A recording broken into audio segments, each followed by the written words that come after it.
திராவிட முன்னேற்ற கழகத்தின் 4 ஆண்டு சாதனைகளை, நம்முடைய முதலமைச்சருடைய சாதனைகளை விளக்குகிற ஒரு பொதுக்கூட்டத்தை சிறப்பான முறையில் ஏற்பாடு செய்து இந்த வட்டத்தினுடைய பொறுப்பாளராக பொறுப்பேற்றிருக்கிற அன்பிற்கினிய சகோதரர் பாஸ்கரன் அவருடைய சீரிய முயற்சியில் இந்த கூட்டம் இப்பொழுது நடந்து கொண்டிருக்கிறது. பாஸ்கரன் அவர்கள் இன்றைக்கு புதிதாக வட்டக்கழகத்துடைய பொறுப்பாளராக இன்றைக்கு தலைமை கழகத்தின் சார்பில் அறிவிக்கப்பட்டிருக்கிறார். வீரமணி பேசுகிற போது சொன்னார், பாஸ்கருடைய தந்தையார் அவர்கள் இந்த நகர கழக செயலாளராக இருந்து எப்படியெல்லாம் பணியாற்றி இருக்கிறார்கள். நாங்கள் எல்லாம் சிறைசாலைக்கு செல்கிற போதெல்லாம் அவரும் சிறையில் இருப்பார். ஆனால் அருணாச்சலம் அவர்கள் உள்ளிட்ட கழக முன்னோடிகள் எல்லாம் சிறைக்கு செல்கிற போது அவரும் அன்றைக்கு சிறையில் இருப்பார். கழகம் இருக்கிற எத்தனை போராட்டங்கள் அறிவித்தாலும் அந்த போராட்டங்களை எல்லாம் இன்றைக்கு சிறமேற்கொண்டு அன்றைக்கு நகர கழக செயலாக இருக்கிற போது இயக்கத்தை வளர்த்த முன்னோடிகளில் அவரும் ஒருவர் என்பதை நான் இந்த நேரத்திலே பதிவு செய்ய விரும்புகிறேன். எதற்காக சொல்கிறேன் சொன்னால், அப்படிப்பட்ட குடும்பத்திலே அவருடைய குடும்பத்திலிருந்து வந்திருக்கிற அன்பு தம்பி பாஸ்கர் அவர்கள் தான் இன்றைக்கு இந்த வட்டக்கழகத்தை வழிநடத்தப் போகிற பொறுப்பாளராக இன்றைக்கு தலைமை கழகத்தின் சார்பில் அறிவிக்கப்பட்டிருக்கிறார்.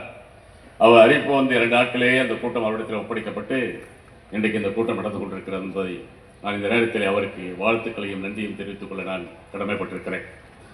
தலைவர் இன்றைக்கு தளபதி அவர்கள் ஆட்சி பொறுப்பேற்று 4 ஆண்டுகள் சட்டமன்றத்தில் எத்தனையோ சட்டங்களை இன்றைக்கு ஏற்றியிருக்கிறார்கள். மக்களுக்கான சட்டங்கள் இன்றைக்கு சொல்லி மாட முன்னாலே பேசியவர்கள் எல்லாம் இன்றைக்கு பதிவு செய்திருக்கிறார்கள். எத்தனையோ சட்டங்கள் தமிழ்நாட்டில் இன்றைக்கு தலைவர் அவர்கள் பொறுப்பேற்ற பிறகு அவர் கொண்டு வந்த திட்டங்களை எல்லாம் இன்றைக்கு இந்திய திருநாடே திரும்பி பார்க்கிறது. மத்தியிலே ஒன்றியத்தை ஆளுகிற மோடி அரசு கூட நம்மை நினைத்தாலே இன்றைக்கு தூக்கம் கலைந்து போய்விடுகிறது. திராவிட முன்னேற்ற கழகம் தலைவர் தளபதி என்று சொன்னாலே அவர் நினைவில் வருகிற போதெல்லாம் அவர் தூக்கத்தை தொலைத்து விடுகிறார் என்று இன்றைக்கு பத்திரிகைகள் எல்லாம் இன்றைக்கு எழுதுகிறது. அப்படிப்பட்ட ஒரு தலைவர் நம்முடைய தலைவர். எதை தொட்டாலும் இன்றைக்கு வெற்றி வெற்றி என்றுதான் இன்றைக்கு இருந்து கொண்டிருக்கிறது. நம்முடைய அன்பு தலைவர் ஐயா கலைஞர் அவர்கள் மறைவுக்கு பின்னால் கழகத்துடைய தலைவராக பொறுப்பேற்ற பிறகு அவர் எத்தனை தேர்தல்களை சந்தித்தாரோ அத்தனை தேர்தல்களிலும் வெற்றியை பெற்றிருக்கிறார்.